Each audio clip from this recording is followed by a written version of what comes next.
अगं तू काय बोलते आहेस? विजयचं बाळ आहे ते. तुझं सुद्धा कोणीतरी आहेस ना. तुला तर आनंदच व्हायला हवा की तुझ्या भावाची निशाणी आपल्यासोबत आहे. विजयची आई म्हणाली, अगं काही खोटं बोलत नाही आहे मी. ही त्या बाळाचा फायदा घेऊन आपल्या प्रॉपर्टीमध्ये हिस्सा मागेल. हिचा प्लॅन आहे तो. नाही तर चुपचाप माहेरी निघून गेली असती ही. ते काही असो, पण हे विजयचं बाळ आहे आणि मला जितके तुझे मुलं प्रिय आहे तितकेच माझ्या विजयचे बाळ सुद्धा प्रिय आहे. विजयची आई रेवाला म्हणाली, हे बघ आई, तू इमोशनल होत आहेस. विजय आता या जगात नाही आहे हे तू सत्य स्वीकारला हवेस. मग आता तोच नाही तर या मुलाचा काय उपयोग? रेवा म्हणाली, बस कर रेवा, आता यापुढे मी काही ऐकून घेणार नाही. स्वतःच्या भावाबद्दल जराही माया नाही का तुझ्या मनात? अशी कशी ग तू? मी कधी विचार केला नव्हता की तू असेही काही बोलशील. विजयची आई म्हणाली. यावर रेवा काही बोलणार इतक्यात विजयचे वडील आले आणि तिला म्हणाले, बस कर रेवा, आता वाद नको घालू. तुझी आई योग्य बोलत आहे. बाबाने सुद्धा असे म्हटल्यावर रेवाला आणखीनच राग आला. पण तिच्या आईला आणि रसिकाला मात्र त्यांनी आपल्या बाजूने बोलल्याने बरे वाटले. रेवा तेथून बाहेर जायला निघाली. रेवाच्या मागे तिचे बापा सुद्धा बाहेर जायला लागले. रसिका भावनिक होऊन तिच्या सासूबाईंना म्हणाली, थँक्यू आई, तुम्ही माझ्या बाळासाठी ताईंच्या विरोधात गेलात. तुमचे खूप मोठे उपकार झाले ताई. काही झालं तरी मला माझ्या बाळाला जन्म द्यायचा आहे. पण मला पैशाची किंवा इस्टेटीची हाव आहे म्हणून नाही, तर फक्त मला आई व्हायचं आहे म्हणून. मला सुद्धा आई पण अनुभवायचा आहे. माझ्या बाळाला अंगाखांद्यावर खेळवायचं आहे. बोलता बोलता रसिकाच्या डोळ्यात अश्रू आले. ते पाहून तिची सासू तिला म्हणाली, मला हे कळतंय तुझ्या मनात काय चाललंय ते. मी तुझ्याशी कितीही कठोर वागले असले तरी मी सुद्धा एक बाई आहे, एक आई आहे. आई पण काय असतं ते जाणून आहे.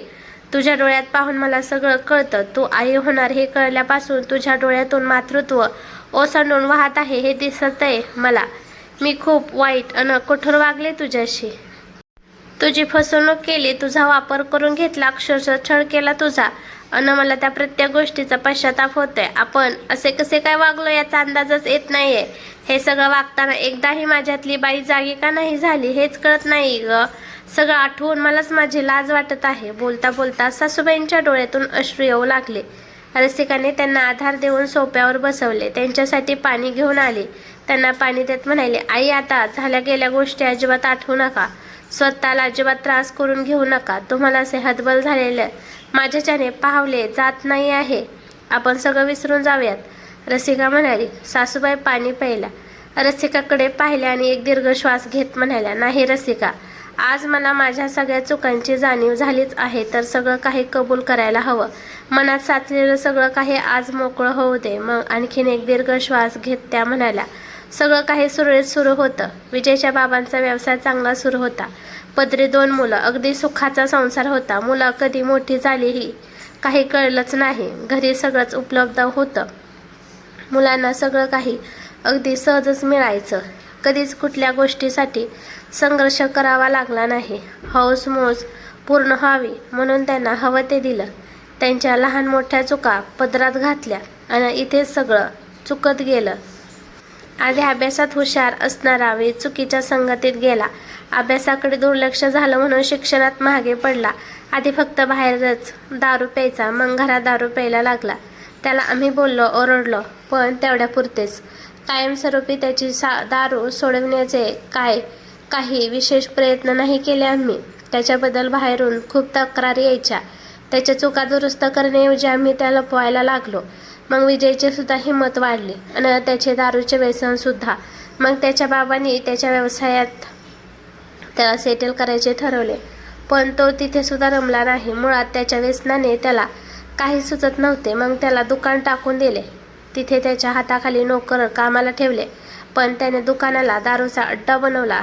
दिवसभर मित्रांसोबत दुकानात पडून राहायचा. रात्री सुद्धा जेवण तिथेच मागवायचा.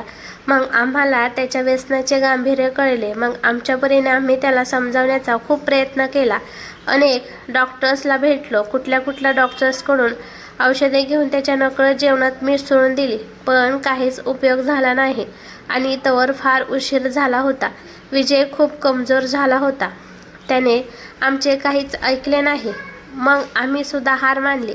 त्याला त्याच्या व्यसनासहित स्वीकारले. तोवर त्याच्यासाठी स्थळे पाहायला सुद्धा सुरुवात केली. विजयसाठी आम्हाला आमच्या तोलामोलाचे स्थळ हवे होते. आमचे कितीही लपवले तरी पण त्याचा व्यसनाची माहिती आम्हाला सगळीकडे पसरली होती. त्यामुळे त्याचे लग्न सुद्धा जुळत नव्हते. लोकांना वाटायचे की याला दारूचे व्यसन असताना याला मुलगी कशी काय द्यावी, पण आम्हाला मात्र लोकांचे खूप नवल वाटायचे. आमच्या मते आजकाल दारू तर सगळेच पितात, फक्त आमचा मुलगा दारू जरा जास्त पितो. पण त्याला कशाची कमी आहे? आम्ही एवढी इस्टेट त्याच्यासाठीच तर कमवून ठेवली आहे. मग आम्ही सुद्धा आणखीन स्थळे पाहायचो. अशातच बराच काळ गेला. मग मनात विचार आला की श्रीमंत घरातील मुलगीच कशाला हवी? आपल्याजवळ कशाची कमतरता आहे? एखाद्या कमी श्रीमंत घरातील मुलगी सुद्धा चालेल लग्नाला. मग आम्ही आमच्या वधू संशोधनाचा मोर्चा तिकडे वळवला. पण अचानक विजयची तब्येत खूपच खराब झाली. अगदी त्याला हॉस्पिटलमध्ये भरती करावे लागले. आणि मग डॉक्टरांनी सांगितले की दारूमुळे त्याच्या शरीरातील अवयव हळूहळू कमजोर होत आहेत. त्याने दारू सोडली नाही तर त्याचे काही खरे नाही. तो काही दिवसांनी दवाखान्यातून घरी आला.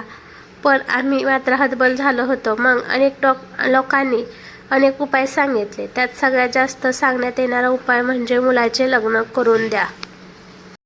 लग्न झाल्यावर तो सुधारेल, त्याची बायको सुधारेल त्याला. मग आम्हाला सुद्धा वाटले की एकदा संसार सुरू झाल्यावर तो सुधारेल आणि नाही सुधारला तर त्याची बायको सांभाळत बसेल त्याला आयुष्यभर. पण एखाद्या श्रीमंत घरातील मुलगी या लग्नासाठी कधीच तयार झाली नसती. मग आम्ही गरीब घरातल्या मुली शोधायला लागलो. आणि मग अशातच एकदा ईश्वरीताईंकडे विषय काढला. तेव्हा त्यांनी अंकिताबद्दल सांगितले. त्यांना सगळं काही माहिती असून सुद्धा त्या अंकिताच्या स्थळावर ठाम होत्या. त्यांचा भाऊ त्यांच्या मर्जीतला आहे हे सांगितल्यावर आम्ही सुद्धा निश्चिंत झालो. आम्ही विजयच्या शिक्षणाबद्दल, नोकरीबद्दल त्यांना खोटे सांगितले. त्याची तब्येत चांगली असतानाचा त्याचा फोटो त्यांना दाखवला. अंकिताला पाहायला गेलो तेव्हा जाणून बुजून खूप साऱ्या महागड्या भेटवस्तू घेऊन गेलो, जेणेकरून त्यांनी आम्हाला जास्त प्रश्न न विचारता सरळ होकारच द्यावा. आणि ईश्वरीताईंनी तिथे सगळे सांभाळून घेतले. अंकिता आणि विजयचे लग्न ठरले. अंकिताचा फोटो पाहून विजय खूप खुश झाला होता. आम्ही सुद्धा मग आमच्या बाजूने निष्काळजी झालो. अंकिता छोट्याशा गावातील मुलगी आहे. एकदा लग्न झाल्यावर काही तक्रार न करता मुकाट्याने सहन करेल अशी ग्वाही ईश्वरीताईंनी आम्हाला अनेकदा दिली. सगळं काही व्यवस्थित सुरू होतं. लग्न जवळ आलं होतं. लग्नाच्या आदल्या दिवशी आम्ही वरात घेऊन गावाला पोहोचलो. पण ऐन लग्नाच्या दिवशी आम्ही खूपदा सांगूनही विजयने आमच्या नकळत दारू प्यायली. लग्न मंडपात लग्नाच्या विधी सुरू असताना अंकिताने लग्नाला नकार दिला आणि तिला तिच्या आईने साथ दिली. आम्ही आमच्या बाजूने त्यांच्यावर खूप दबाव टाकण्याचा प्रयत्न केला, पण त्या दोघींनीही काहीच ऐकले नाही. मग ते लग्न तिथेच मोडले. आमचे काहीच चालले नाही. मग आम्हाला आमच्या अपमानाचा बदला घ्यायचा होता. आमची झालेली नाचक्की सहन होत नव्हती म्हणून विजयचे लग्न त्याच दिवशी लावायचे ठरवले. आणि मग तिथेही ईश्वरीताईंचे मिस्टर धावून आले. त्यांनी आमची मदत केल्याने ऐन वेळेवर तुझ्या बाबांनी तुझ्या आणि विजयचे लग्न करायला होकार दिला आणि तुमचे लग्न झाले. तू सून बनून आमच्या घरात आलीस. मग आम्ही विजयची जबाबदारी पूर्णपणे झटकून तुझ्या खांद्यावर टाकली. तू नवीन होतीस, तुला जराही वेळ दिला नाही. इतके दिवस त्याच्या व्यसनाला सहन करून आम्ही कंटाळलो होतो म्हणून आम्ही तुझा जराही विचार केला नाही. आम्हाला अनेकदा तुझ्या रूममधून रडण्याचा आवाज यायचा. विजय तुला पहिल्या दिवसापासूनच मारहाण करतो हे माहिती असून सुद्धा आमच्या संवेदना इतक्या मेल्या होत्या की तुला वाचवण्याचा साधा प्रयत्न करणे तर दूर, पण त्याला कधी अडवले सुद्धा नाही. खरं तर इतके दिवस स्थळे पाहताना मुलीकडच्यांनी दिलेल्या नकारांचा, विजयच्या व्यसनाचा, अंकिताच्या घरच्यांनी ऐन मांडवात लग्न मोडल्याचा आणि आम्हाला झालेल्या आजवरच्या सगळ्या मनस्तापाचा राग आम्ही तुझ्यावर काढत होतो. आमच्यासारखीच तू सुद्धा हाडामासाची एक व्यक्ती आहेस. तुलाही भावना आहेत, तुलाही वेदना होतात. ही जाणीवच हरवून बसलो होतो आम्ही. तुला त्रास देण्यात आम्हाला असुरी आनंद मिळायचा. एवढ्याने सुद्धा आमचं मन भरलं नाही म्हणून मग आम्ही घरच्या सगळ्या नोकरांना कामावरून काढून टाकले आणि सगळ्या घरकामाची जबाबदारी तुझ्यावर टाकली. जबाबदारी नव्हे तर तुला सरळ जुंपलेच कामाला. त्या दिवशी तुझ्या मानेवर, खांद्यावर चावल्याच्या जखमा स्पष्ट पाहिल्या होत्या मी. तुझ्या अंगात सडकून ताप भरला होता हेही मला माहीत होतं. पण तरीसुद्धा मी जाणून बुजून तुझ्याकडून घरातील सगळे पडदे धुवून घेतले. तुला त्रास दिल्याने माझ्या मनाला समाधान होत होते. काही झालं तरी तू आमच्या विरोधात काढणार नाहीस हे मला कळून चुकले होते आणि तू काही बोललीस तरी तुझ्या घरच्यांनी तुझी कधीच मदत केली नसती हेही मला माहीत होते. मी त्या गोष्टीचा स्पष्ट फायदा घेतला. विजय आजारी आहे आणि त्याने दारू सोडली नाही तर तो जगणार नाही हे आम्हाला आधीच माहीत होते. पण आम्ही जाणून बुजून तुझा पायगुण खराब आहे असे जगाला ओरडून सांगितले. खरं तर विजयच्या नंतर तुला घरातून हाकलून लावणार होतो आम्ही, पण परमेश्वराची लीला बघ ना. काही आशा नसताना तुझी बातमी मिळाली. आम्ही इतकी पापं केल्यानंतर सुद्धा परमेश्वराने हे दान आमच्या पदरात टाकले. ही आमची पुण्याई नसून फक्त आणि फक्त तुझ्या त्यागाचे समर्पणाचे फळ आहे हे मला कळले आहे.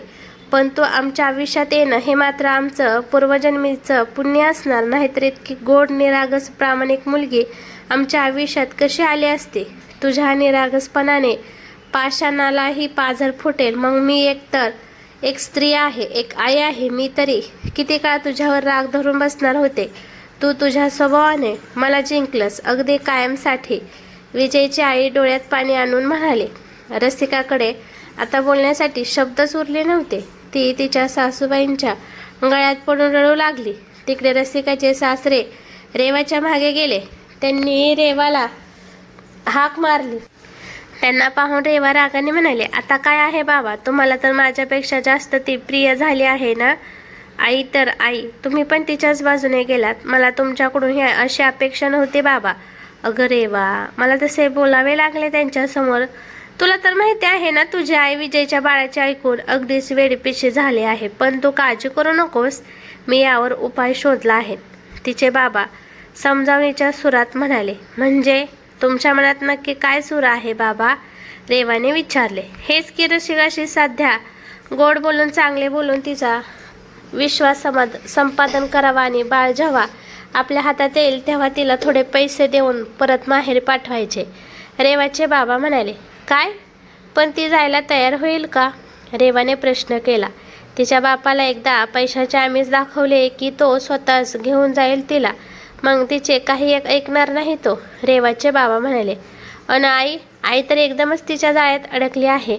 आईने तर पार डोक्यावर बसवले आहे तिला, रेवाने शंका उपस्थित केली. तुझ्या आईला मी समजावेन, हळूहळू ती सुद्धा आपले म्हणणे समजून घेईल, रेवाचे बाबा रेवाला समजावत म्हणाले. पण बाबा, तुम्ही म्हणताय तसे तिने माहेरी जायला नकार दिला किंवा तिच्या बाबांच्या मनात आपल्या इस्टेटीबद्दल लालसा निर्माण झाली तर ती हिस्सा मागायला सुद्धा मागे पुढे पाहणार नाही आणि कोर्टाची पायरी चढली तर मग हे सर्व आणखीनच कठीण होऊन जाईल, रेवा म्हणाली. हो, तू बोलतेस ते सुद्धा अगदीच खरे आहे. ही शक्यताही नाकारता येत नाही, रेवाचे बाबा विचार करत म्हणाले. तुम्ही एक काम करा ना बाबा, सगळी प्रॉपर्टी तुमच्या नावावरून कुणी अविश्वासू माणसाच्या नावावर करा. ते हे कुणालाही न कळू देता. म्हणजे उद्या तिने हिस्सा मागितला तरी तिचे काहीच चालणार नाही, रेवाने सल्ला दिला. बरोबर बोलत आहेस, तुला खरंच खूप काळजी आहे आपल्या घराची. प्रॉपर्टी कुण्या तरी दुसऱ्या व्यक्तीच्या नावावर करायला हवी, रेवाचे बाबा विचार करत म्हणाले. मग काहीतरी सुचल्याने ते म्हणाले. अगं, तू असताना कुण्या दुसऱ्या व्यक्तीच्या नावावर कशाला करायला हवे. मी सगळं काही तुझ्या नाही तर जावई बापूंच्या नावावर करून ठेवतो. नाहीतर आमच्यानंतर हे सर्व तुझंच आहे. म्हातारपणी तूच आमचा आधार आहेस आणि आमच्यानंतर विजयच्या मुलाला सुद्धा तू चांगले सांभाळशील याची खात्री आहे मला. हे ऐकून तर रेवा आनंदाने फुलून गेली. तिला हेच तर हवे होते. तिच्या मते विजयनंतर तिच्या आईवडिलांच्या सगळ्या स्थितीवर तिचा हक्क आहे आणि तिच्या वडिलांनी सगळं काही तिच्या नावाने करण्याचा निर्णय घेतलाय म्हटल्यावर तर मग काही प्रश्नच येत नव्हता. रेवा मनातून खूप खुश झाली. इकडे अंकिता माहेरी आली होती, पण तिचे सगळे लक्ष कार्तिककडेच होते. आता तिला माहेरी करमत नव्हते, पण स्वतःहून घरच्यांना तरी कसे म्हणणार की मला इथे करमत नाही, मला सासरी जायचे म्हणून. एकतर तिला यायला 4-5 दिवस झाले होते. त्यात घरचे काही विषय काढत नव्हते आणि आत्यासुद्धा फोन करून स्वतः बोलवत नव्हती. पण अंकिताच्या मनाची चिलबिचल नम्रताताईंना चांगलीच कळत होती. तिच्यात आणि कार्तिकमध्ये सगळं काही आलबेल नाही हे त्यांच्या लक्षात आले होते. अंकिता स्वतःहून काही सांगेल असे त्यांना वाटत नव्हते, पण घरी येऊन इतके दिवस झाल्यावरही अंकिताने काहीच सांगितले नाही. म्हणून मग नम्रताताईंनी स्वतःच अंकिताशी बोलायचे ठरवले. त्याच दिवशी रात्री सगळ्यांचे जेवण आटोपल्यावर नम्रताताईंनी शतपावलीसाठी म्हणून अंकिताला सोबत घेतले आणि बाहेर अंगणात आल्या. बाहेर आल्यावर त्यांनी सरळ तिला प्रश्न विचारला, काय ग अंकिता, तुझ्यात आणि कार्तिकमध्ये काही बिनसलंय का? नाही आई, म्हणजे असे काही नाही, अंकिता म्हणाली. मग थोडा वेळ थांबून पुन्हा म्हणाली, पण तू असे का विचारत आहेस? तुला कोणी काही सांगितले आहे का? नाही, मला कुणी काही सांगितले नाही, पण मी स्वतः पाहते ना. काय पाहत आहेस? तुमच्या दोघांमध्ये नवीन जोडप्यांमध्ये असते तशी अधीरता नाही, एकमेकांना भेटण्याची ओढ वाटत नाही. इतकेच नाही तर तुम्हाला कधी जास्त वेळ फोनवर बोलताना सुद्धा पाहिले नाही मी. ते तसे काही नाही आहे. ते आमचं नातं अजून तसं नाही ना म्हणून. म्हणजे आमचं जरा भांडण झाले. म्हणजे भांडण नाही म्हणता येणार, पण जरा वाद झाला, अंकिता अडखळत म्हणाली. अगं नक्की काय बोलायचं आहे तुला? जरा स्पष्ट सांगणार आहेस का? नम्रताताईंनी विचारले. मग अंकिताने तिच्या आईला तिच्या आणि कार्तिकच्या नात्याबद्दल सांगितले. हे सगळं ऐकून नम्रताताईचे पार डोकेच गरगरले. त्या अंकिताला म्हणाल्या, अगं पण तुम्ही असे का वागताय? म्हणजे लग्नाला तर स्वतःहून तयार झाला होतात ना तुम्ही दोघं, मग काय झालं? हो, पण लग्न झालं त्या दिवशी तो मला म्हणाला की तुझ्या आईबाबांनी माझ्या आईबाबांच्या भोळ्यापणाचा फायदा घेऊन तुझं लग्न माझ्याशी लावले. त्याने सांगितलं होतं की आपण फक्त कामापुरते बोलायचे म्हणून, अंकिताने सांगितले. अगं त्यावेळी रागात असेल तो, म्हणून असे तोडून बोलला असेल तुझ्याशी. कधी कधी आपल्याला जे बोलायचं नसतं ते सुद्धा रागात बोलून जातो आपण. पण त्यानंतर त्याच्या वागण्या बोलण्यातून तुला कधी असे जाणवले का की त्याला तू किंवा तुमचे नाते नकोसे आहेत म्हणून? नम्रताताईंनी विचारले. नाही, त्यानंतर तो कधीच तसा बोलला किंवा वागला नाही, अंकिता खाली मान घालून म्हणाली. मग बरं, तुम्हाला एक सांग, तू तुझ्या बाजूने काय प्रयत्न केले त्या नात्याला पुढे नेण्यासाठी? नम्रताताईंनी विचारले. काहीच नाही, अंकिताची आता आईकडे पाहण्याची हिंमत होत नव्हती. कार्तिकने कधी प्रयत्न केला का? त्याने तुला बायको म्हणून स्वीकारले का? नम्रताताईंनी पुन्हा विचारले. नाही, म्हणजे तो बऱ्याचदा मला म्हणायचा की तू माझी बायको आहेस म्हणून, अंकिताने स्पष्टीकरण दिले. अगं मग तू तुझ्या बाजूने का नाही प्रयत्न केलेत? त्याला आवडतो ना तो? नम्रताताईंनी थेट प्रश्न केला. हो, पण मी कशी काय स्वतःहून त्याच्याशी बोलणार? बोलायला पुढाकार तर त्याने घ्यायला हवा ना? अंकिता तोंडातल्या तोंडात पुटपुटली. अगं मग कधीतरी स्वतःहून पुढाकार का नाही घेतलास तू? नाते असे चालतात का? त्यानेही त्याच्या बाजूने प्रयत्न केला असेल, पण तू लक्षच नसशील दिला. तुझं आपलं काहीतरी चालू आहे. तू त्या घरात चांगली रमली आहेस. लक्ष्मीताईंना आणि समाधानरावांना त्यांच्या मुलीसारखी आहेस. ते खूप लाड करतात तुझे. कार्तिक सुद्धा खूप चांगला मुलगा आहे, पण मग तुझ्या ह्या वागण्याला काय अर्थ आहे? एका पद्धतीने हा त्यांच्या प्रेमाचा गैरफायदा घेणे नव्हे का? तुला अजूनही कल्पना नाही की कार्तिकच्या ऐवजी तुझे लग्न विजयशी झाले असते तर तुला काय काय भोगावे लागले असते. सुदैवाने तुला कार्तिक सारखा चांगला नवरा मिळाला आहे, पण तुला अजूनही त्याचे मोल नाही असे दिसत आहे. तू तुझ्या वागण्याने उगाच तुम्हा दोघांमध्ये गैरसमज निर्माण करत आहेस. पुढाकार नेहमीच पुरुषांनी घ्यावा असा काही नियम नाही. ज्याला नातं टिकवायचं आहे त्याला पुढाकार घ्यावाच लागतो.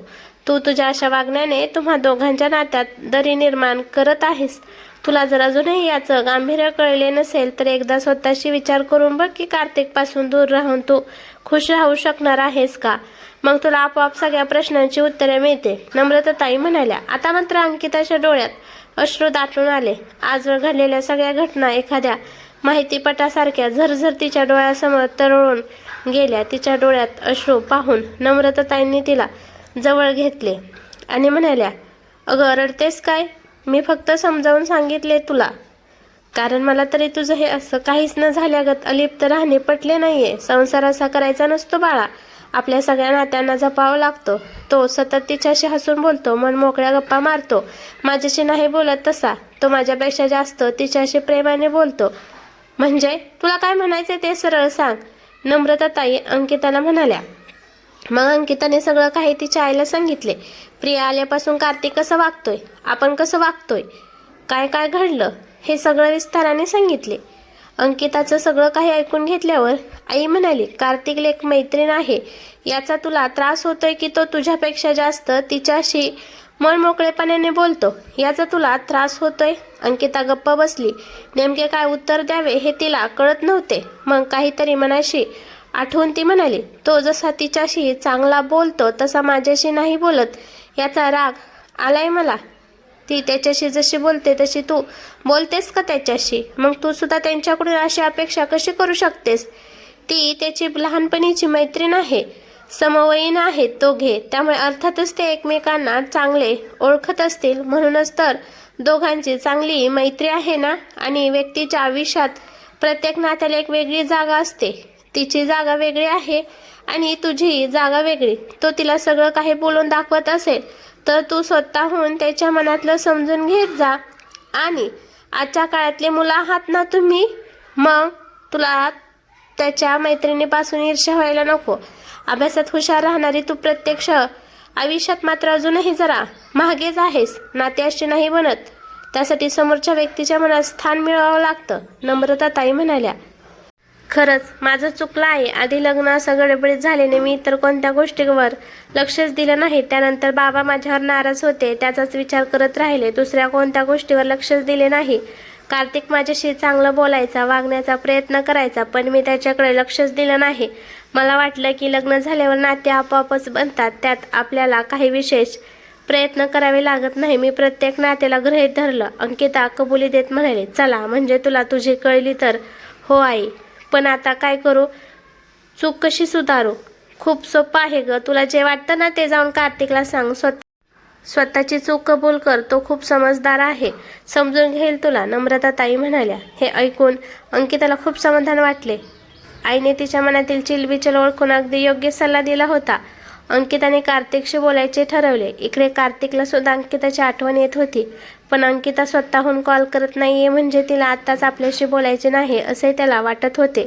म्हणून त्यानेही स्वतःहून तिला कॉल केला नाही वा तिला घरी ये असेही म्हटले नाही. कार्तिक विचार करत घरात बसलेला होता. तेवढ्यात प्रिया तिथे आली. कार्तिकला पाहून मिश्किल हसत म्हणाली, काय झाले कार्तिक, आजकाल तू खूप विचारात दिसत आहेस. बायकोची आठवण येते वाटतं. काहीतरीच काय तुझं? मस्करी करण्याची सवय जाणार नाही ना तुझी? कार्तिक म्हणाला, करते मी कधी कधी मस्करी, पण आज मात्र तू खूपच सिरियस दिसत आहेस. मागच्या 4-5 दिवसांपासून तू असाच दिसत आहेस. खरंच सांग, काय झालंय? काही बी नसलंय का? अंकिताशी भांडण झाले का तुझं? प्रियाने विचारले. भांडण करायला तिने माझ्याशी व्यवस्थित बोलायला तर हवं ना? कार्तिक काहीसा पुटपुटत म्हणाला, पण प्रियाने मात्र ते ऐकले. ती त्याला म्हणाली, व्यवस्थित बोलत नाही म्हणजे? काही नाही, सोड ना, तू सांग, आणखीन किती दिवस आहेत तुझ्या सुट्ट्या? कार्तिक विषय बदलत म्हणाला, 3 दिवसांनी जायचं आहे मला परत. पुन्हा बघूयात कधी जमतंय ते. प्रियाने सांगितले. खरंच प्रिया, मला तुझा खूप अभिमान वाटतो बघ. लहानपणी किती भित्री होतीस ना तू, आता आणि कशी एकदम एवढ्या दूर राहून सगळं मॅनेज करतेस एकदम आत्मविश्वासाने. कार्तिक तिला म्हणाला, ते ठीक आहे, पण ते विषय नको बदलूस. मला सांग, तुझ्यात आणि अंकितात सगळं काही ठीक आहे ना? प्रियाने विचारले. हो, म्हणजे ठीकच म्हणावं लागेल. कार्तिक म्हणाला. आता तू सांगणार आहेस की नाही? प्रियाने विचारले. तुला तर माहिती आहे ना माझं आणि अंकिताचं लग्न कोणत्या परिस्थितीत झाले ते. माझ्यासाठी हे सगळं खूपच अनपेक्षित होतं आणि खरं सांगायचं म्हणजे मी तयार सुद्धा नव्हतो. तरीही आमचं लग्न झालं आणि मग मी या सगळ्याचा राग अंकितावर काढला. तिला म्हटलं माझ्याशी फक्त कामाचं बोलायचं. खूप काही बोललो ग तिला. कार्तिक म्हणाला. मग ती काय म्हणाली? प्रियाने विचारले. तोच तो प्रॉब्लेम आहे की ती काही बोलतच नाही. त्या दिवशी सुद्धा नव्हती बोलली आणि आताही बोलत नाहीये. कार्तिक म्हणाला. अरे तूच विचार कर, तू वयाने मोठा आहेस, मुलगा आहेस, तरीही तू झाल्या प्रसंगाने किती बिथरला होतास. मग ती तर वयाने लहान आहे, तिलावर खूप मोठा प्रसंग ओढवला होता. या सगळ्यांमध्ये तिला काहीतरी सुचत असेल. प्रिया म्हणाली. या दृष्टीने मी विचार केलाच नाही ग. बघ, मला जेव्हा तिला झिडकारायचं होतं तेव्हा मी तिला दूर लोटला आणि आता की तिच्या प्रेमात पडलोय तेव्हा मला असं वाटतं की तिनेही माझ्या प्रेमात पडावं. म्हणजे सगळं काही स्वतःच्या सोयीने बघतोय ना मी, तिला सरळ सरळ गृहीत धरतोय. कार्तिक ओघात बोलून गेला. काय म्हणालास, पुन्हा सांग?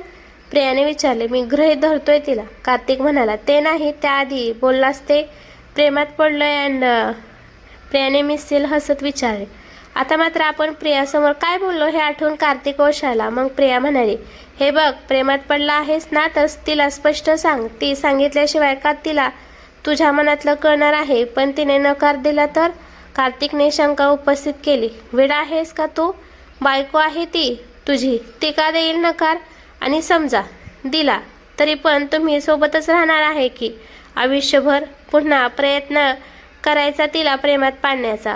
पण मला तर वाटतंय की आग दोनों तरफ लगी है. प्रिया त्याच्यावर हसत म्हणाली. म्हणजे? कार्तिकने विचारले. म्हणजे तिचं पण प्रेम आहे तुझ्यावर? प्रिया म्हणाली. पण हे तुला कसं माहीत? कार्तिकने विचारले. आपल्याला बोलताना पाहून तिचा फार जळफळाट व्हायचा हे पाहिलंय मी. प्रियाने सांगितले. अच्छा, म्हणूनच त्या दिवशी तशी वागली ती. शेतात जेवायला गेल्यावर ती जे वागली ते स्वतःशीच आठवत कार्तिक म्हणाला. आता मात्र कार्तिक आणखीनच ओशाळला. प्रियाबरोबरच बोलत होती. आपणच अंकिताला समजू शकलो नाही. त्या दिवशी तिच्यावर ओरडण्याऐवजी तिला समजून घेतलं असतं तर तिचं मन तरी दुखवलं गेलं नसतं, असा त्याने विचार केला. अंकिता सुद्धा कार्तिकच्या विचारात होती. तिला त्याच्याशी मनातील सगळे बोलायचे होते आणि अचानकच तिच्या फोनची रिंग वाजली. तिने फोन पाहिला तर कार्तिकचा फोन आला होता. स्क्रीनवर त्याचे नाव पाहूनच तिला धडधडत होतं. तिने फोन उचलला. हॅलो अंकिता, मला तुझ्याशी बोलायचं आहे. मला पण तुमच्याशी बोलायचं आहे, अंकिता म्हणाली. मग आता घरी येतेस का? कार्तिक म्हणाला. इतक्या सकाळी? आईला काय वाटेल इतक्या सकाळी निघाले तर? आई म्हणेल की निदान जेवण तरी जा, आणि जेवायला सुद्धा वेळ होईल. मग दुपार तर होईलच निघायला. अंकिता म्हणाली. चालेल, तू तयार राहा, मी येतो थोड्या वेळाने तुला घ्यायला. कार्तिक म्हणाला. ठीक आहे, अंकिता म्हणाली. अंकिताने घरीच सांगितले की दुपारपर्यंत कार्तिक तिला घ्यायला येणार आहे. मग तिच्या आईने सुद्धा तिच्यासाठी तिच्या आवडीचा स्वयंपाक केला. अंकिताने पटापटा जाण्याची तयारी केली. दुपारपर्यंत कार्तिक आला सुद्धा. जेवण आटोपलं आणि घरच्यांनी दोघांचाही आनंदाने निरोप घेतला. कार्तिक अंकिताला घेऊन घरी पोहोचला. अंकिताला पाहून लक्ष्मीताईंना खूप आनंद झाला. कार्तिकला अंकिताशी बोलायचं होतं, पण त्याची आई आणि अंकिता किचनमध्ये एकमेकांशी बोलत होत्या म्हणून त्याचा नाईलाज होता. अंकिता आल्याबरोबर घरच्या कामाला लागली. शेवटी रात्रीचं जेवण झाल्यानंतर जेव्हा झोपायला रूममध्ये आले तेव्हा अंकितानेच बोलायला सुरुवात केली. ती कार्तिकला म्हणाली, मला बोलायचं आहे तुमच्याशी. मलाही बोलायचं आहे, पण आधी तू बोल. कार्तिक म्हणाला. मी त्या दिवशी तुमच्याशी तसं बोलायला नको होतं, पण मला खरंच प्रियाबद्दल काही वाईट बोलायचं नव्हतं. ते मी चुकून बोलून गेले. तुमच्या मैत्रीबद्दल माझ्या मनात काहीच वाईट नाही. मला फक्त वाटायचं की तुम्ही सगळ्यात जास्त माझ्याकडे लक्ष द्यावं, माझ्याशी बोलावं म्हणून. अंकिता म्हणाली. मलाही माफ कर. माझं आणि प्रियाचं बोलणं एकदम जास्त नव्हतं, पण त्या मानाने मी तुझ्याशी खूपच कमी आणि कोरडेपणाने बोलायचो हे माझ्या लक्षातच आलं नाही. मुळात मी कधी त्या दृष्टीने विचारच केला नाही. लग्न झाल्यावर मी जरा नाराज होतो, पण खरं सांगायचं म्हणजे आता मला माझ्या तशा वागण्याचं खूप वाईट वाटत आहे. खरं सांगतोय, तू मला कधी आवडायला लागलीस आणि मी कधी तुझ्या प्रेमात पडलो मला कळलंच नाही. पण तू जराशी दूर गेल्यावर ते खूप प्रकर्षाने जाणवू लागलं. माझ्याकडून चुका झाल्यात हे मला मान्य आहे.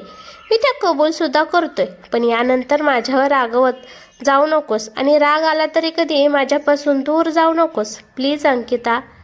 अंकिता काहीच न बोलता नुसती त्याच्याकडे पाहत होती. ते काहीच बोलत नाही हे पाहून तो तिला म्हणाला. काय झालं? तू बोलत का नाहीस? बोल ना. मला कधीच वाटलं नव्हतं की माझ्यावर कुणी इतकं प्रेम करेल. तुमच्या डोळ्यात अतोनात प्रेम भरलेलं दिसत आहे मला. मी खरंच खूप नशीबवान आहे. मला देवाने खूप सुंदर नाती दिलीत आणि त्याहूनही अधिक म्हणजे भरभरून प्रेम करणारा नवरा. आणि मी वेडी हे सुखाचं दान ओंजळीत घेऊ शकले नव्हते, पण आता मला हे सगळे प्रेमाचे क्षण जगायचे आहेत तुमच्यासोबत. अंकिता भावुकपणे म्हणाली. मी सुद्धा आजन्म साथ देईल तुला. कोणत्याच परिस्थितीत तू कधीच एकटी नसशील. तुझ्यावर नेहमीच प्रेम करत राहील, कार्तिक म्हणाला.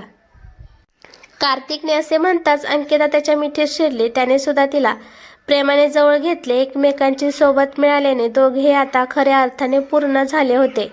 दुसऱ्या दिवशी सकाळी दोघे अगदी स्वतःशीच हसत जायची तयारी करत होते. कार्तिक ऑफिसला जायची तयारी तर अंकिता कॉलेजला जाण्याची तयारी. दोघांनाही खुश पाहून कार्तिकची आई सुद्धा खुश होती. दोघे आज मोठ्या खुशीत घरून निघाले. संध्याकाळी येताना सुद्धा दोघांची जोडी खुशीतच घरी आली. कार्तिकने पायावर पाणी घेतल्याने फ्रेश व्हायला रूममध्ये जाणार इतक्या त्याला कुणीतरी आवाज दिला. काय कार्तिकराव, आज मोठ्या खुशीत दिसताय? म्हणून आमच्यावर लक्ष सुद्धा नाही गेलं? कार्तिकने वळून पाहिले तर प्रिया आणि त्याची आई तिथेच बसल्या होत्या.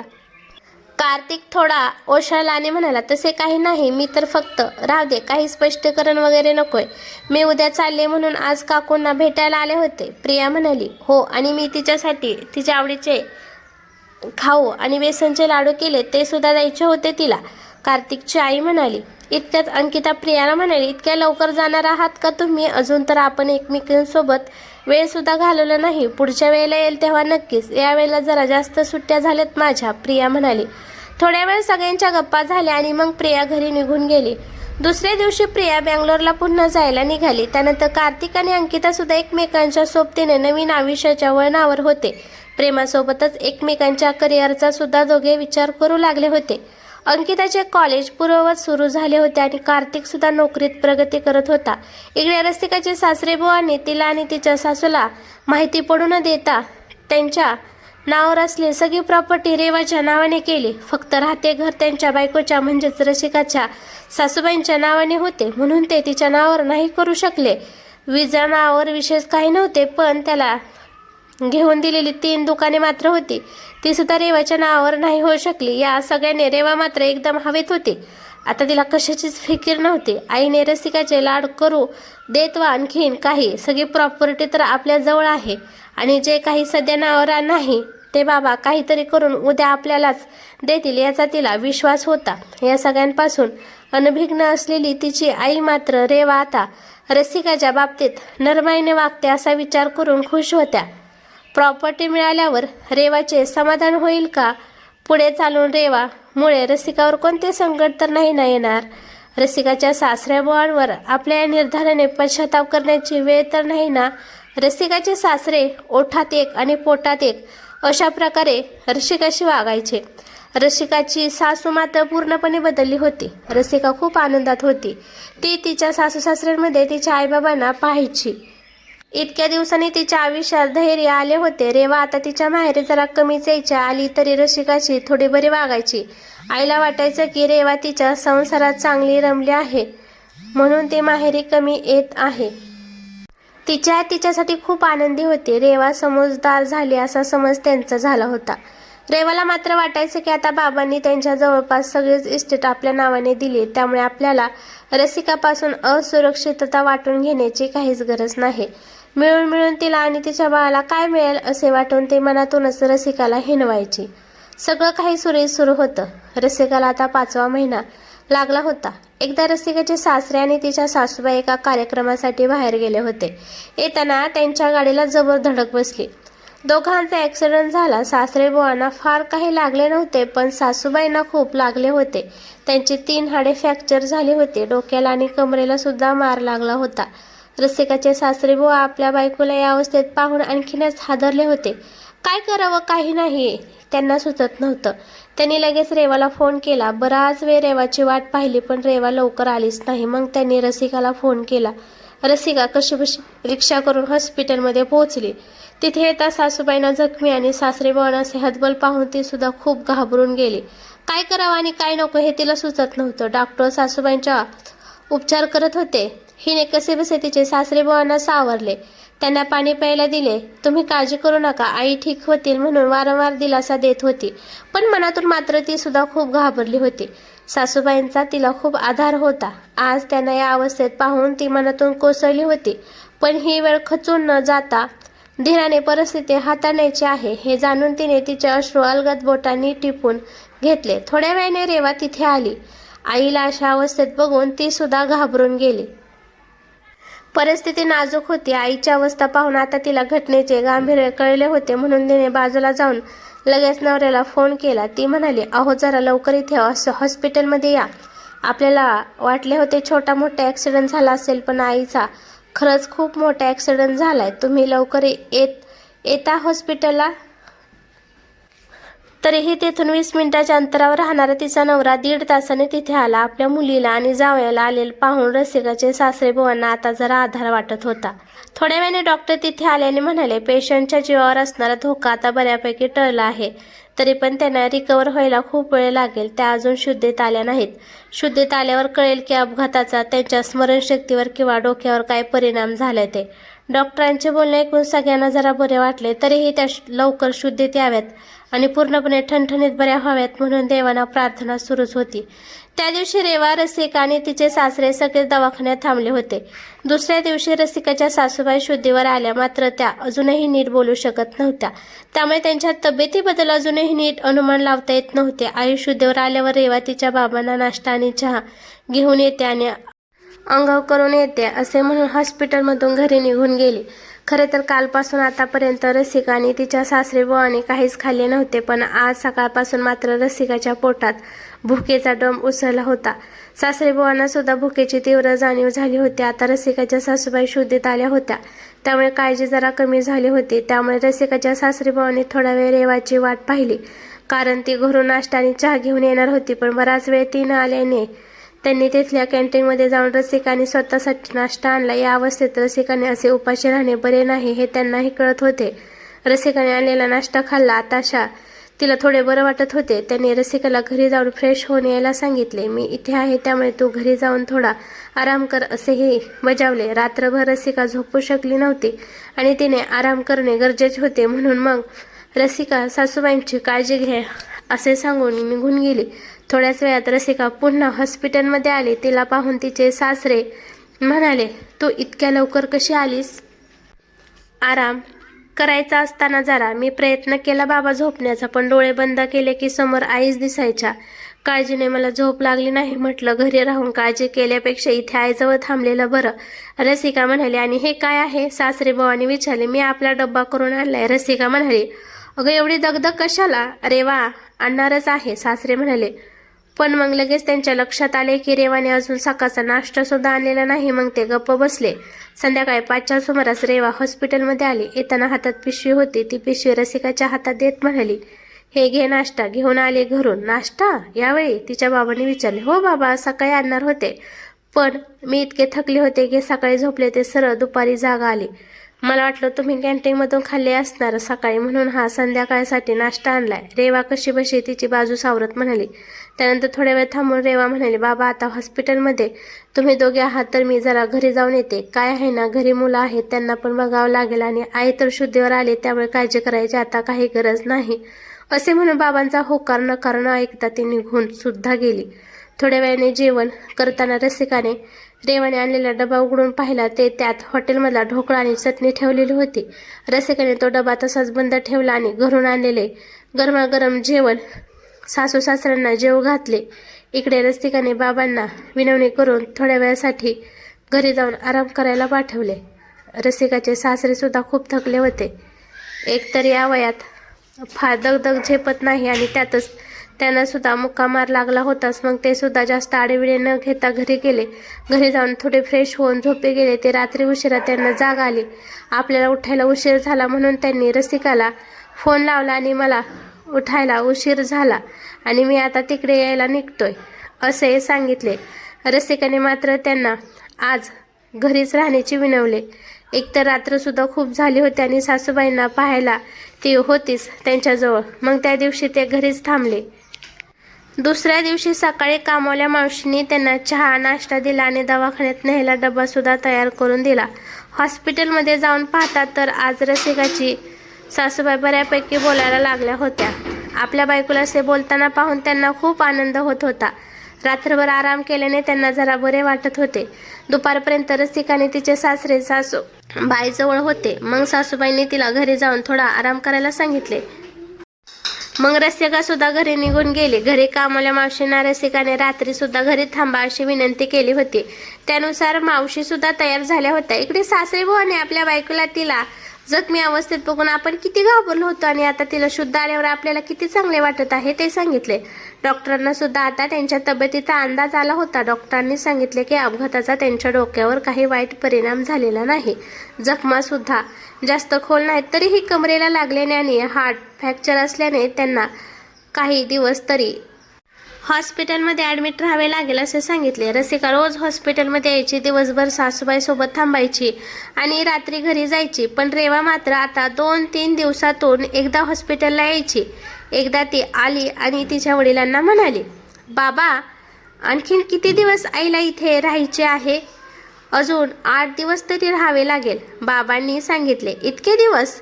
आधीच तर महिना झाला आहे इथे हॉस्पिटलमध्ये येऊन. आणखीन 8 दिवस म्हणजे किती खर्च होईल? आधीच हॉस्पिटल खूप महाग आहे. आपल्याला एखाद्या छोट्या दवाखान्यात आईला ठेवायला पाहिजे होतं, रेवा म्हणाली. तू कधीपासून खर्चाची काळजी करायला लागलीस? बाबांनी तिला विचारले. खर्चाची काळजी नाही बाबा, मी तर असेच म्हणत होते, रेवा गडबडत म्हणाली.